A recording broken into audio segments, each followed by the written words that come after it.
जय हिंद, नमस्कार। मैं मोहन पाठक और आपको बता दें कि देश की सबसे बड़ी सुनवाई आज हम आपको बताने वाले हैं। इसलिए हम कह रहे हैं कि कुछ लोग देश की न्यायपालिका को, देश के संविधान को अपने रखते हैं, ठीक है। तो ऐसे लोगों के लिए आज ये सबक होगा कि देश के एक बड़े उद्योगपति, हिंदुत्व का चेहरा और एक बड़े व्यापारी के रूप में स्थापित, योग के रूप में स्थापित रामदेव बालकृष्ण का माफ़ीनामा खारिज कर दिया है भारत की सर्वोच्च न्यायालय सुप्रीम कोर्ट ने।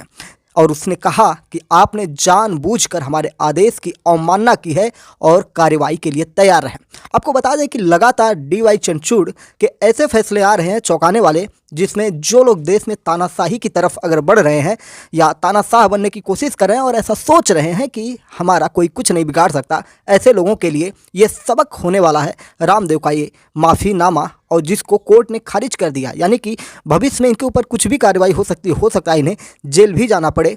तो इसके लिए अब कार्रवाई के लिए रामदेव को तैयार होना पड़ेगा। क्या है पूरा मामला, डिटेल में आपको हम बताएंगे। एमपीएस हिंदी पर नए हैं तो चैनल को सब्सक्राइब करके डेली करंट अफेयर्स और न्यूज़ एनालिसिस के लिए हमारे साथ जुड़ सकते हैं। मामला क्या है, पहले हम आपको बताते हैं कि मामला ये विज्ञापन से जुड़ा हुआ है।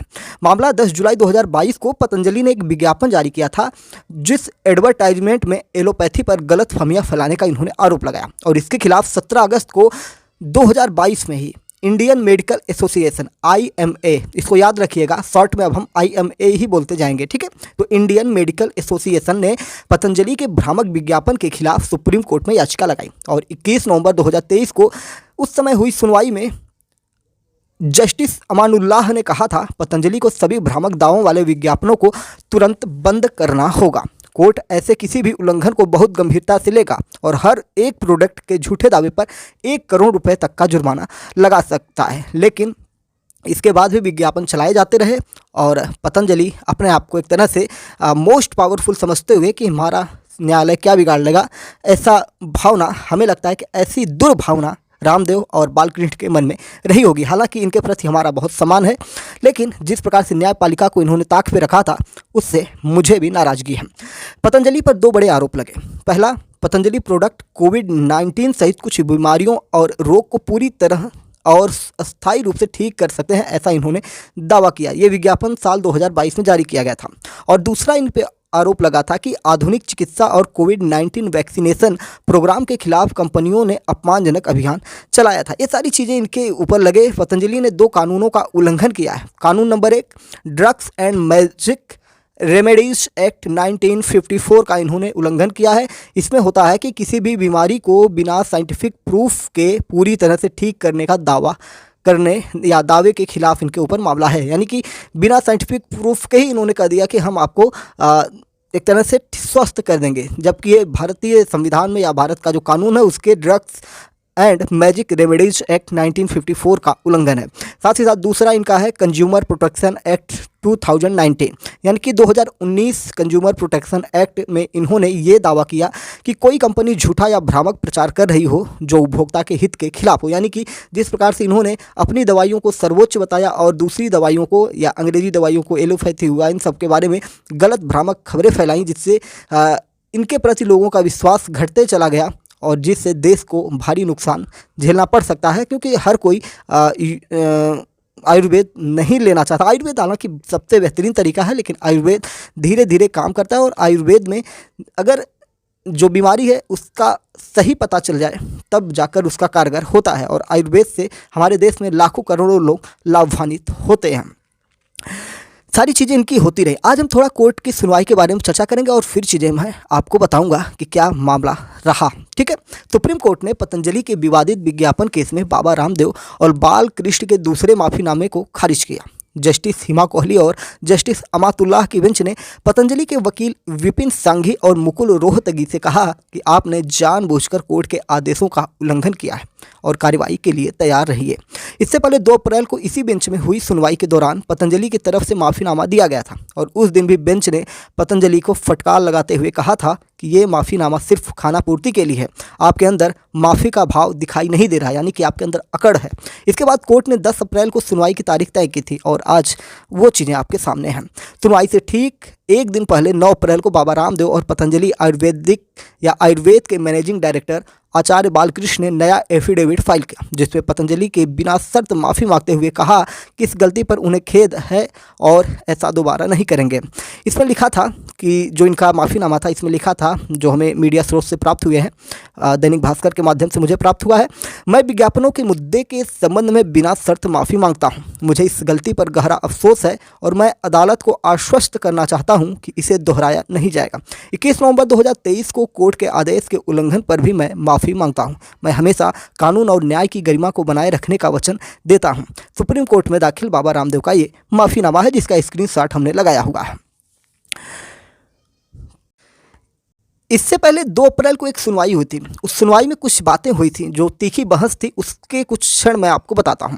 2 अप्रैल को जब सुनवाई हुई थी, तो इसके दौरान रामदेव के वकील बलबीर सिंह ने कोर्ट से कहा कि योग गुरु माफ़ी मांगने के लिए यहाँ मौजूद हैं। भीड़ की वजह से कोर्ट रूम नहीं आ पाए। अदालत ने एफिडेविट देखने के बाद फटकार लगाई और कहा कि यह प्रॉपर एफिडेविट नहीं है। जब बलबीर सिंह ने माफ़ीनामा पढ़ा तो अदालत ने कहा कि ऐसे मामलों में आदेशों का उल्लंघन करने वाला माफ़ी मांगता है, हमें रामदेव के वकील का माफ़ीनामा नहीं सुनना। बेंच ने कहा था, केवल सुप्रीम कोर्ट नहीं, देश की हर अदालत के आदेश का सम्मान होना चाहिए। आपको अदालत के निर्देशों का पालन करना था और आपने हर सीमा लांघी है। अदालत ने कहा था कि जब पतंजलि हर कस्बे में जाकर कह रही थी कि एलोपैथी से कोविड में कोई राहत नहीं मिलती, तो केंद्र ने अपनी आंखें क्यों बंद रखी थी। यानी कि इनडायरेक्टली और डायरेक्टली केंद्र सरकार को भी इसमें घेरने की कोशिश की गई है। और जहां देखें तो कहीं ना कहीं केंद्र सरकार ने उस समय जब कोरोनिल आया था तो इन पर प्रतिबंध लगाया था, लेकिन जिस प्रकार से कोर्ट कर रहा है उसकी बात हम यहाँ पे कर रहे हैं। सही एफिडेविट फाइल ना करने पर केंद्र की ओर से सॉलिसिटर जनरल तुषार मेहता ने कहा कि जो हुआ वो नहीं होना चाहिए था। मेहता ने रामदेव और पतंजलि के वकीलों को सहयोग करने की पेशकश की थी। तुषार मेहता और जस्टिस हिमा कोहली के बीच में कुछ बातें हुई थी। पतंजलि की दलील क्या थी? भ्रामक विज्ञापनों को कंपनी के मीडिया विभाग ने मंजूरी दी थी, जो नवंबर 2023 को सुप्रीम कोर्ट के आदेशों या आदेश से अनजान थे। ये बाबा रामदेव के वकील ने कहा था 2 अप्रैल को। कोर्ट ने क्या कहा, जिसमें जस्टिस सीमा कोहली ने कहा कि हम यह स्वीकार नहीं करेंगे कि मीडिया डिपार्टमेंट को यह नहीं पता है कि कोर्ट में क्या चल रहा है, मानो ये कोई आइलैंड है। यानी कि जस्टिस कोहली साफ साफ शब्दों में ये कह रही थी कि भैया पूरे देश को पता है, मीडिया कवरेज हो रहा है, print media, social media, electronic media सब इसको छाप रहे हैं और आपके लोगों को पता ही नहीं है। आपका वकील यहाँ पर मौजूद है। माने मतलब रामदेव का वकील जो था इस समय पूरा झूठ बोल रहा था और जिसको इन्होंने पकड़ लिया। आपको बता दें कि पतंजलि के लिए ये पहला मामला नहीं है। इससे पहले भी कई सारे मामले इनके ऊपर विवादित मामले हैं। जैसे कोरोना के अलावा रामदेव बाबा कई बार योग और पतंजलि के प्रोडक्ट्स से कैंसर, एड्स और होमोसेक्सुअलिटी तक ठीक करने के दावे करते आए हैं और इन सारी चीज़ों की वजह से विवाद में रहे हैं। 2018 में भी FSSAI ने पतंजलि को मेडिसिनल प्रोडक्ट गिलोय घनवटी पर 1 महीने आगे की मैन्युफैक्चरिंग डेट लिखने के लिए फटकार लगाई थी। 2015 में कंपनी ने इंस्टेंट आटा नूडल्स लॉन्च करने से पहले food safety and regulatory authority of India यानी कि FSSAI यानी कि फसाई के नाम से जिसे जानते हैं, उससे लाइसेंस नहीं लिया था, डायरेक्ट आटा ही लॉन्च कर दिया। खुद ही ब्रांड है, खुद ही कंपनी है, खुद ही लाइसेंस देने का काम इनका हो जाता था। इसके बाद पतंजलि को फूड सेफ्टी के नियम तोड़ने के लिए लीगल नोटिस का सामना करना पड़ा था। 2015 में कैंटीन स्टोर्स डिपार्टमेंट ने पतंजलि के अलावा पतंजलि का जो आंवला जूस था उसको पीने के लिए अनफिट बताया था और इसके बाद CSD ने अपने सारे स्टोर से आंवला जूस हटा दिया था। 2015 में हरिद्वार में लोगों ने पतंजलि घी में फंगस और अशुद्धियां मिलने की शिकायत की थी। पतंजलि ग्रुप के पास 1 दर्जन से ज़्यादा कंपनियां हैं जिनके बारे में हमने पहले भी चर्चा की है और उसका स्क्रीनशॉट यहाँ पर हम आपको लगा देंगे, तो इसको आप देख लीजिएगा। उसको मैं अब डिटेल से नहीं बताऊँगा क्योंकि रामदेव को हम काफ़ी दिनों से कवर कर रहे हैं और कई सारी न्यूज़ हमने बताई हुई है। जो हमारे रेगुलर दर्शक हैं, स्टूडेंट हैं या अन्य लोग हैं, उनको सारी चीज़ें पता होंगे, तो स्क्रीनशॉट हम लगा देंगे, तो वो आप ज़रूर देखिएगा। तो भैया सब मिला जुलाकर देश की न्यायपालिका को, देश के संविधान को, देश की कानून व्यवस्था को जो लोग कुछ समझते नहीं हैं, ऐसे लोगों के लिए ये आज का जो केस था, जिसे हम लॉ एंड जस्टिस के नाम से जानते हैं कि देश का जो कानून है किस प्रकार से चलता है, और वो रामदेव जो सीना चौड़ा करके देश के संविधान को, देश के कहीं ना कहीं जो हमारी न्यायपालिका है उसको ठेंगा दिखा रहे थे, आज कहते हैं ना कि अब आया ऊंट पहाड़ के नीचे। तो कोर्ट ने सीधा सीधा कहा है कि रामदेव बालकृष्ण का माफ़ीनामा हम नहीं लेंगे, उसे हम खारिज करते हैं। सुप्रीम कोर्ट ने यह भी कहा कि आपने जानबूझकर हमारे आदेश की अवमानना की है, अवहेलना की है, अब कार्रवाई के लिए तैयार रहिए। चैनल पर नए हैं तो एमपीएस हिंदी को सब्सक्राइब करके daily current affairs news analysis के लिए हमारे साथ जुड़ सकते हैं। जय हिंद, नमस्कार, भारत माता की जय।